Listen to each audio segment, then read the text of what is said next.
Right, ఇక Delhi liquor scam కవితకు CBI నోటీసులు. ఈ నెల 26న ఎంక్వైరీకి హాజరు కావాలని సమాన్లు. ఏడాది తర్వాత రీఎంట్రీ ఇచ్చిన సిబిఐ. సుప్రీంలో పిటిషన్ ఉందంటూ ఇన్నాళ్లు ఈడీ విచారణ, కవిత గైర్హాజరు. ఢిల్లీ లిక్కర్ స్కామ్ కేసులో బీఆర్ఎస్ ఎమ్మెల్సీ కవితకు సిబిఐ నోటీసులు జారీ చేసింది. ఈ నెల 26న తమ ఎదుట హాజరు కావాలని ఫ్రెష్ గా సమాన్లు పంపింది. ఢిల్లీ నుంచి నేరుగా హైదరాబాద్ లోని ఆమె ఇంటి అడ్రస్ కు ఈ నోటీసులు అందినట్లు సమాచారం. ఇక మెయిల్ ద్వారా మరో సెట్ నోటీసులు పంపించినట్లు సిబిఐ వర్గాలు తెలిపాయి. అయితే ఏ సెక్షన్ కింద కవితను సిబిఐ నోటీసులు పంపిందనేది తెలియాల్సి ఉంది. కాగా 2022 జూలై తర్వాత లిక్కర్ స్కామ్ వెలుగులోకి రాగా దాదాపు 5 నెలల తర్వాత అదే ఏడాది డిసెంబర్లో తొలిసారి సిబిఐ కవితకు నోటీసులు జారీ చేసింది. కవిత ఎపిసోడ్ను చూస్తే మీకు ఏమనిపిస్తుంది? సిబిఐ కవితకు నోటీసులు జారీ చేయడాన్ని మీరు ఎట్లా చూస్తారు?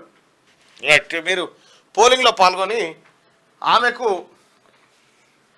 ఇక కవితకు సిబిఐ నోటీసులు ఇవ్వడాన్ని ఎలా చూస్తారు? ఎన్నికల డ్రామా అనుకునే వాళ్ళు ఇక్కడ, నిజంగానే విచారిస్తారు అనుకునే వాళ్ళు ఇక్కడ మీ ఓటింగ్ నమోదు చేయండి. అలాగే ఈ లైక్ బటన్ని ఖచ్చితంగా క్లిక్ చేయండి. లైక్ బటన్ని లైక్ చేయడం, షేర్ చేయడం మర్చిపోకండి. KCR already deal with BJP. Right, కవితకు సిబిఐ నోటీసులు ఇవ్వడాన్ని ఎలా చూస్తారు? మీ ఒపీనియన్ పోల్ చేయండి. అలాగే ఈ లైక్ బటన్ని క్లిక్ చేయాల్సిందిగా మీ అందరూ రిక్వెస్ట్ చేస్తా ఉన్నా.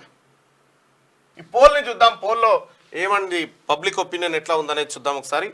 దయచేసి ఈ మార్నింగ్ న్యూస్ ఈ లైక్ బటన్ని క్లిక్ చేయాల్సిందిగా మీ అందరూ రిక్వెస్ట్ చేస్తా ఉన్నా. ఇక కవితకు సిబిఐ నోటీసులు ఇవ్వడాన్ని ఎలా చూస్తారు?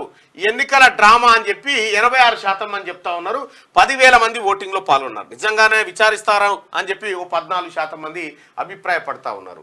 సో మొత్తానికి తెలంగాణ రాష్ట్రంలో మళ్ళా కల్వకుంట్ల కవిత గారికి సిబిఐ నోటీసులు ఇవ్వడం, ఇదంతా ఈ వ్యవహారం చూస్తుంటే ఎన్నికల దగ్గరకు వచ్చినట్టుగా మనం భావించవచ్చు. ఎన్నికలు చాలా సమీపిస్తా ఉన్నాయి, దగ్గరకు వస్తున్నట్టుగా మనం భావించవచ్చు.